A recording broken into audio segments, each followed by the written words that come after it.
šī te, nezinu, pārvaldnieku civilizācija, kuras es saucu par danoviem, dēmoniem, viņi veido savu perverso ideju, ja, kā viņi to visu redz, un savukārt dēvām vai cilvēkiem, kuri ir tādī gaismas dievišķajā pusē nostājušies, viņiem ir savs koncepts, kā tam jāizskatās.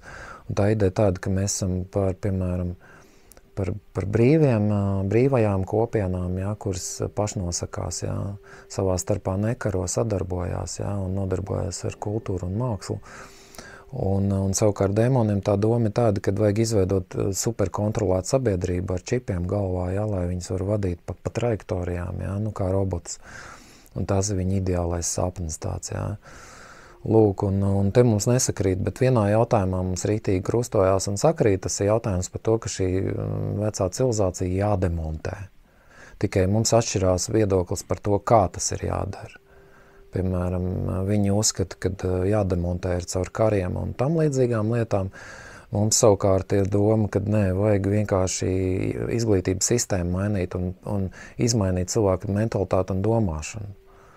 Viņiem liekas, ka tas ir tūlītās jāizdara, tāpēc, ka viņi dziļās auzās, jo viņi jau principā notērējuši visi ir šeit, jā. Viņiem nekas vairs nelīmējās kopā, viņi nespēja vairs neko šeit turpināt tādā garā, kā viņi turpināja, viņi to apzinās. Mēs arī apzināmies to, ka mēs arī negribam vairs tādā garā dzīvot, jā. Un te atkal mums sakrīt, ka točni kaut kas ir jāmaina, jā. Tagad, jā. Oi, es esmu ideālists. Pirmais, kas ir skaidrs, ko es redzu, tas ir šai sabiedrībai jāiemācās ir savā starpā komunicēt. Un to komunikāciju var uztrenēt. Var izveidot tādu nepārtraukto retrītu. Sākumā, piemēram, kaut kādu tur, nezinu, mēnešu garumā, pēc tam 3 mēnešu garumā var veidot kā vasaras retrītus tādas, kur cilvēki sabrauc ar ģimenēm un vienkārši dzīvot kā tādā mazā ciematā. Jā. Sākumā tipijā, pēc tam var uzbūvēt kaut kādas tādas tiny house mājiņas. Un tad ir kaut kāda noteikta programma, piemēram, viņi tiekās 2 reizes dienā, jā, kopējā kaut kādā pasākumā. Viens ir kaut kāda tur vingrošana pieaugušiem, piemēram, vingrošana bērniem, un vakarā ir kopējais ugunskurs. Un praktiski tiek celts augšā visas tēmas, viss, kas ir saistīts ar attiecībām, ar dzīvošanu un kā tālāk un tā tālāk. Pilnīgi visas tēmas tiek celts augšā. Un visu to pasākumu jāvada ir tādiem adekvātiem cilvēkiem, kuri ir kaut ko jau sasnieguši savā dzīvē. Jā, vienkārši tikai katram jārēķinās to, ka arī vadītājiem ir savu mīnusi, jā. Un kad arī viņus drīkst formatēt, ja, ka nav tā, ka, piemēram, ja es esmu vadītājs, tad man nedrīkst formatēt, ja. Bet mēs mācāmies arī aizrādīt, mēs mācāmies arī pateikt. Nu, piemēram, es redzu, kad man nepatīk kaut kas tevī. Es mācos pateikt tev tā, lai tu neaizvainotos, ja, sevišķi, ja tas, piemēram, vadītājiem parasti vienmēr ir lielāks ego nekā pārējiem, tāpēc, ka viņiem jātur kopā visu tā sistēmu, ja. Bet tam ego jābūt caurskatāmam, viņam jābūt tīram, viņš nedrīkst būt, piemēram, tāds ļoti sautīgs, jā. Cilvēki, kuri vada šādu pasākumu, viņiem jābūt brīviem no sautīguma. Līdz ar to, piemēram, viņu var izbalsot, ja te, piemēram, nepatīk, kā es visu to līmēju kopā un vadu, ja es varu vienkārši aizbraukt projām vai vienkārši kļūt par vienu no dalībniekiem, kuram nav vairs tādas teikšanas, kā bija.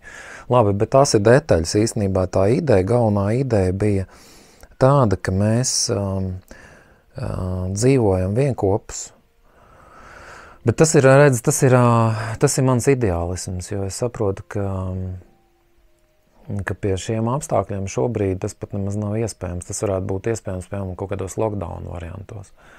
Jā, tādā ziņā varbūt, piemēram, tāda kopējā blokāda būtu pat ļoti vēlama, ja, kad cilvēki vienkārši viņi nedrīkst nekur braukt vairāk, viņiem jādzīvo uz vietas. Un 15 minūšu pilsētas, kāpēc dēmoni grib uztaisīt 15 minūšu pilsētas, viņiem arī šitā ideja ir, bet viņa perversa. Viņi grib kontrolēt, viņi grib ierobežot, viņi grib tā kā čipot, viņi grib, visu to turēt. Bet dievišķā ideja jau arī tāda, ja, kad vajag apvienoties pa ciematiem, pa interešu ciematiem, pa interešu kopienām. Jābūt vienotam garīgam konceptam. Nevar būt, ka tur kaut kādi hipiji, panki, satanisti un vēl visādi citi kaut kādi pārstāvīši, jā, mēģina sadzīvot tagad savā starpā. Tur nekas nebūs, pilnīgi nekas. Tur jābūt tikai pa interešu grupām. Un tā tas vienmēr ir bijis, un tā tas būs. Savādāk nevar būt, un centrā jābūt ir Dievam. Ja centrā nav Dievs, jā, tad principā viss tā sistēma izjuks. Ar skaidru Dieva izpratni, nevis vienkārši tur, man liekas, ka Dievs ir vecīts. Nē, man liekas, ka Dieva nav. Man liekas, ka es esmu Dievs, jā, un šitādi te, tas ir principā, tas nekur neved, jā, tāda cilvēku kopums nekur neved. Un it kā tur domas brīvību un it kā vārda brīvība un tam līdzīgi, bet nav kopējā. Tāpēc, kad, piemēram, viens, kurš iedomājas, ka viņš ir Dievs, viņš ļoti egocentrisks rīcības veids un attaisno visas savas rīcības. Otrs, kurš uzskata, ka nav Dievs, viņš vienkārši arī visādas rīcības veids, kuras neatbilst, teiksim, varbūt kaut kādiem likumības principiem, jā, vietām, brīžiem. Viņš varbūt nodota intereses kopējās, tāpēc, ka Dieva jau nav. Nav jau kas vērtē reāli. Šis viss ir tukšums. Es radu šo realitāti. Ar tādu konceptu viņš dara, ko viņš grib reāli, vienalga, un viņš attaisno visas savas rīcības. Tikai tāds cilvēks, kurš 100% pārliecināts par to, ka Dievs redz visas manas domas, rīcības un vārdus, jā.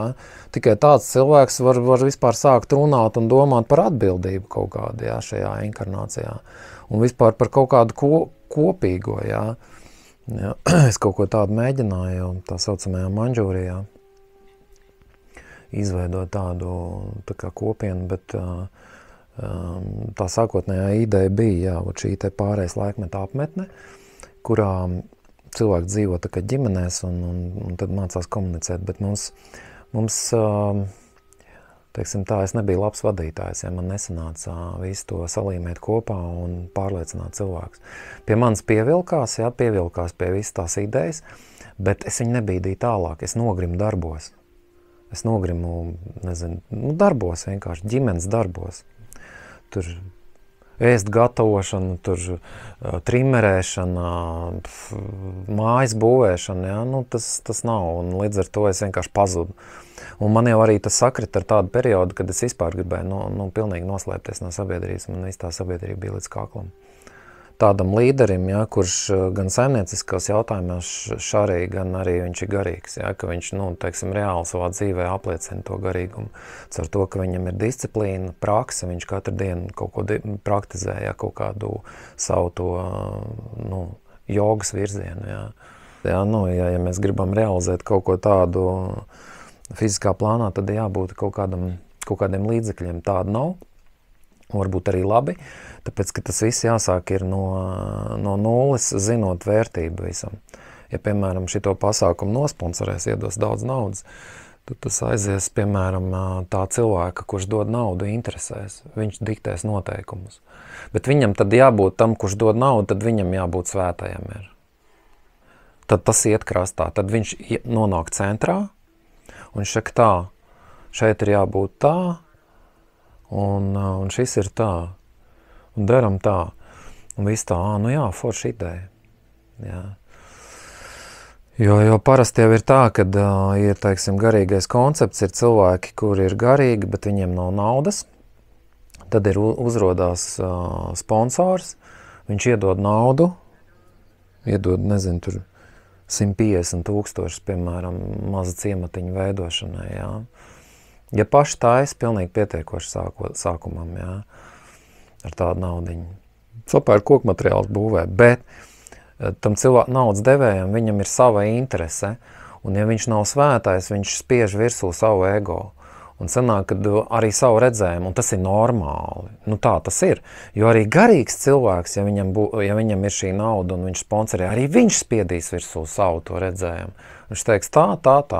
Tikai atšķirība ir tā, ka tam kurš nav tā kā svētais, ja, viņš ir piesātināts ar visādām problēmām, ar visādām prāta zamaročkām. Viņam ir kaut kāds, ego baigi lielais. Tas, kurš ir attīrījies, kuram ir, teiksim, sirds vaļā, ja, un ir arī nauda, viņš saprot visam vērtību, un viņš saprot arī to, ka jebkurā brīdī viņš to naudu var pazaudēt, un jebkurā brīdī viņš var pazaudēt arī kontroli pār visu. Līdz ar to viņam ir iedzimta pazemība, un viņš, novērtējot situāciju, arī ciena attiecības.